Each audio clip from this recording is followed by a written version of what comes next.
പിണറായി വിജയന്റെയും പരിവാരത്തിന്റെയും മാത്രം ആധിപത്യമാണ് CPIM സംസ്ഥാന secretariat എന്ന് ഒരിക്കൽ കൂടി തെളിയിക്കാൻ വേണ്ടിയുള്ള രാഷ്ട്രീയ അടവ് നയങ്ങൾ പലതും പയറ്റി നോക്കി.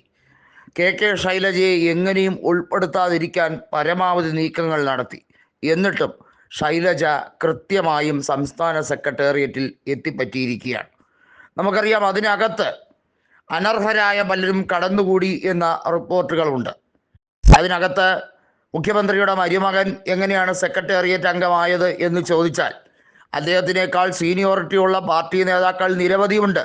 പാർട്ടിക്ക് വേണ്ടി തല്ലുകൊള്ളുകയും ഇഷ്ടം പോലെ അടി വാങ്ങി കിട്ടുകയും ചെയ്ത പല നേതാക്കളും ഇപ്പോഴും സംസ്ഥാന കമ്മിറ്റി അംഗങ്ങൾ പോലും അല്ലാത്ത പലരുമുണ്ട്. അവിടെയാണ് പിണറായിയുടെ ആധിപത്യവും എത്രത്തോളം ശക്തമാകുന്നു ഈ സംസ്ഥാന സെക്രട്ടേറിയറ്റിനുള്ളിൽ എന്നുള്ളത് വ്യക്തം. പിന്നെ CPIM ഇനി ദേശീയ തലത്തിൽ വലിയൊരു പാർട്ടിയായിട്ട് പറയാൻ പറ്റത്തില്ല. കാരണം അതിൻ്റെ ദേശീയ പദവിയൊക്കെ എന്നേ നഷ്ടമായി കഴിഞ്ഞിരിക്കുന്നു. സംസ്ഥാന സെക്രട്ടേറിയറ്റ് ഒരു പോളിറ്റ് ബ്യൂറോ ആണെന്ന് പറഞ്ഞാൽ പോലും അത്ഭുതപ്പെടേണ്ട കാര്യമില്ല. കാരണം CPIMൻ്റെ പോളിറ്റ് ബ്യൂറോ എന്ന് പറഞ്ഞാൽ കേരളത്തിലുള്ളവർക്ക് മാത്രമേ അതിനകത്ത് വിലയുള്ളൂ എന്നുള്ള രീതിയിലേക്കാണ് പോകുന്നത്. മറ്റൊരിടത്തും അധികാരമില്ലല്ലോ. ബംഗാളിൽ അധികാരമുണ്ടായിരുന്ന കാലത്ത് അവർക്ക് കൂടി പ്രസക്തമായിട്ടുള്ള ഒരു റോളുണ്ടായിരുന്നു. എന്നാൽ ബംഗാളിലോ ത്രിപുരയിലോ മറ്റൊരു സംസ്ഥാനത്തോ അവിടുത്തെ സംസ്ഥാന പാർട്ടി പദവി പോലും ഇല്ലാത്ത CPIMനെ സംബന്ധിച്ചിടത്തോളം ഇനി അതിന് പറഞ്ഞിട്ട് കാര്യമൊന്നുമില്ല.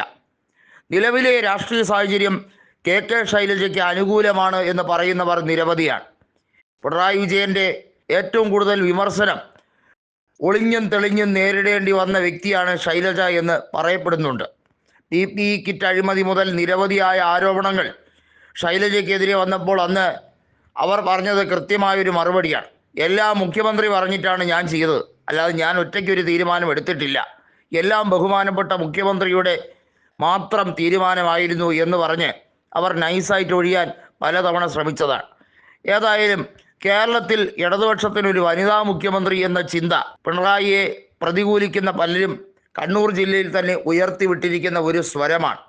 MV ജയരാജൻ അടക്കമുള്ളവർ അതിനുവേണ്ടി ശ്രമം കോപ്പ് കൂട്ടുന്നു എന്നും പറയാറുണ്ട്. നിലവിൽ KK ശൈലജ MLA ആണ്. മട്ടന്നൂർ നിയമസഭാ അംഗമാണ്. കഴിഞ്ഞ ലോക്സഭാ തെരഞ്ഞെടുപ്പിൽ അവരെ കൊണ്ടുവന്ന് വടകരയിൽ വെറുതെ നിർത്തി തോൽപ്പിക്കാനായിരുന്നു പിണറായിയുടെ ഉദ്ദേശം. വാസ്തവത്തിൽ പിണറായിക്ക് അറിയാം അവിടെ അവർ നിന്നാൽ ജയിക്കില്ല. എന്നാലും വേണ്ടില്ല, അവരുടെ ഇമേജിനെ ഒന്ന് ഇടിക്കാം എന്ന് വിചാരിച്ച് പിണറായി നിർത്തിക്കൊടുത്തു. അതിപ്പോൾ സാക്ഷാൽ പിണറായി ലോക്സഭയിൽ നിന്നാലും കണ്ണൂരിൽ K സുധാകരൻ്റെ കൂടെ 8 നിലയിൽ പൊട്ടുമെന്നുള്ളത് ആർക്കാണ് അറിയാത്തത്? അത്രയും ജനദ്രോഹപരമായ നടപടി കൈക്കൊള്ളുന്ന ഇദ്ദേഹത്തിനും ഇദ്ദേഹത്തിൻ്റെ പരിവാരത്തിനും വീണ്ടും പാർട്ടിയിൽ വലിയ സ്ഥാനമാനങ്ങളാണ്. വീണ്ടും MV ഗോവിന്ദൻ അമരത്തേക്ക് എത്തുന്നു. മൊറാഴയിലെ സമരഭൂമിയിലെ സമരനായകൻ എന്നൊക്കെയാണ് ദേശാഭിമാനി തട്ടിവിടുന്നത്. വാസ്തവത്തിൽ മൊറാഴ സമരവും ഇദ്ദേഹവുമായി എന്ത് പുലബന്ധമെന്ന് ചോദിക്കുന്നവരും പലരുമുണ്ട്.